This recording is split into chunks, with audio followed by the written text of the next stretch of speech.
یہاں پر یعنی اس چیز سمجھنے کی ہے کہ اسلام میں ماں کا مقام کتنا اعلیٰ ہے، کہ اللہ رب العالمین کی رحمت سمجھانے کے لیے اللہ کے نبی صلی اللہ علیہ وسلم نے مثال اگر دی تو ایک ماں کی مثال دی ہے۔ اس سے عورت کی فضیلت، ماں کی فضیلت معلوم ہوتی ہے۔ آج مغربی تہذیب میں ماں ہونا عورتوں نے کھو دیا ہے، نکاح کو بھی ان لوگوں نے کھو دیا ہے۔ اس سماج میں نکاح کی کوئی اہمیت نہیں ہے، مرد اور عورت باہم تعلق قائم کر کے خوشگوار زندگی گزار رہے ہیں، اور وہ بھی وقتی تعلق ہوتا ہے، نکاح کی ضرورت وہ لوگ محسوس نہیں کرتے ہیں۔ لیکن اسلام اور انسانیت ہر زمانے میں اس بات کو مانتی آئی ہے کہ بیوی اور شوہر یہ زندگی کے دونوں پہیے ہیں، اور ان دونوں کے تعلق کا مقصود انسانی نسل کا آگے بڑھنا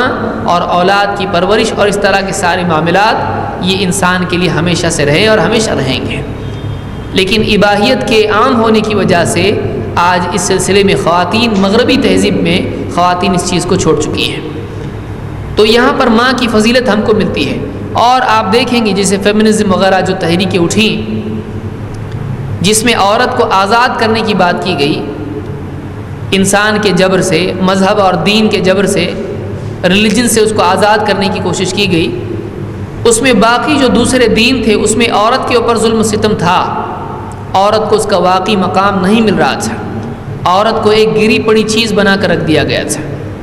اس کا کوئی مقام سوسائٹی میں نہیں تھا، اس کے کچھ حقوق نہیں تھے، اس کو بالکل پاپی مان لیا گیا تھا۔ لہٰذا آپ عیسائیت میں دیکھیں، عورت عیسائیت کی روشنی میں اگر دیکھا جائے، جو آج ایک موجودہ یعنی تحریف شدہ دین ہے، اس دین میں عورت کو گناہ اور گناہ کا سبب مانا جاتا ہے۔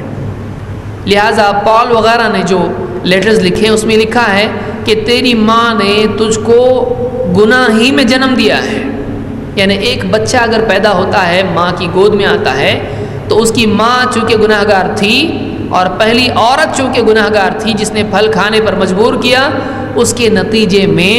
ہر پیدا ہونے والا انسان گناہ گار ہے، وہ پاپی ہے۔ تو ایک عورت جو ہے وہ گناہ گار ہے، تو ماں گویا کہ بچے کے گناہ کا ذریعہ ہے۔ بلکہ اگر آپ بائبل دیکھیں تو اس میں آپ کو دکھائی دے گا، ابتدائی میں آپ کو ملے گا کہ عورت نے، حوا نے، چونکہ آدم علیہ السلام کو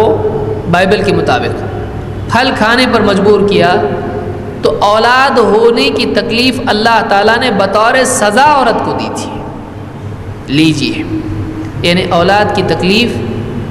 عورت کو اللہ کی طرف سے دی جانے والی ایک سزا تھی، یعنی کوئی گناہ ہے، اس کے نتیجے میں اس کو اولاد ہو رہی ہے اور اولاد کی تکلیف اس کو ہو رہی ہے۔ اس کے برعکس آپ اسلام کو دیکھیں، اللہ تعالیٰ نے، آگے حدیث آئے گی جیسے میں ذکر کروں گا، اللہ تعالیٰ نے ماں کی اس تکلیف کو بھی اولاد کے لیے احسانات میں سے شمار کیا ہے، اور ماں سے سلوک کرنے کی وجہ ایک یہ بھی بیان کی گئی ہے کہ اس نے بچے کے لیے پیدائش کی تکلیف اٹھائی ہے، تو وہ کوئی گناہ کی سزا نہیں ہے بلکہ یہ عورت کا شرف ہے۔ لہٰذا اگر ایک عورت بچہ پیدا ہونے کے دوران اسی تکلیف میں وفات پا جاتی ہے تو اسلام کی روشنی میں وہ عورت شہید کا مرتبہ پاتی ہے، وہ اللہ کے نزدیک ایک شہیدہ ہے، اس کو شہید کا مقام ملتا ہے۔ آپ دیکھیں، یہ بالکل بالعکس تعلیم ہے۔ بگڑی ہوئی شکل میں عیسائیت نے عورت کو کچھ کا کچھ بنا دیا، لیکن اسلام میں واقعی عورت کے مقام اور خصوصاً ماں کے مقام کے لیے تحفظات موجود ہیں۔ اس کا مقام، اس کا لیول، اس کا سٹیٹس آج بھی محفوظ ہے۔ لہٰذا آپ دیکھیں، اس سے بڑھ کر عورت کی عزت کیا ہو سکتی ہے، اس سے بڑھ کر ایک عورت کے مقام کے لیے کیا بات کہی جا سکتی ہے کہ اللہ کی رحمت سمجھانے کے لیے اگر مثال دی جا رہی ہے تو ایک عورت کی مثال دی جا رہی ہے، ایک ماں کی مثال دی جا رہی ہے۔ دیکھو، یہ ماں اپنی اولاد کو ڈال سکتی ہے جہنم یا دنیا کی آگ میں؟ نہیں، تو اللہ اس سے زیادہ رحم والا ہے۔ اللہ کی رحمت سمجھانے کے لیے ماں کی مثال دینا ماں کی عظمت کو بتاتی ہے۔ اور اسلام میں یعنی اگر ایسا ہوتا کہ عورت گیری پڑی چیز ہوتی تو اللہ رب العالمین کی صفات بتانے کے لیے گیری پڑی چیز کی مثال نہیں دی جاتی ہے۔ ایک اعلیٰ کے لیے اعلیٰ مثال ہی دی جائے گی۔ لہٰذا اللہ کی رحمت سمجھانے کے لیے ایک عورت کی مثال دینا عورت کے اور ماں کے شرف کو بھی بڑھاتا ہے، اور اسی کے ساتھ ساتھ دوسروں کے لیے بات واضح کرتا ہے کہ اسلام میں عورت کا اعلیٰ مقام ہے۔ دوسرے دینوں کی طرح اسلام میں معاملہ نہیں ہے، بلکہ اسلام میں عورت کے لیے خصوصاً ماں کے لیے بہت سارے تحفظات موجود ہیں۔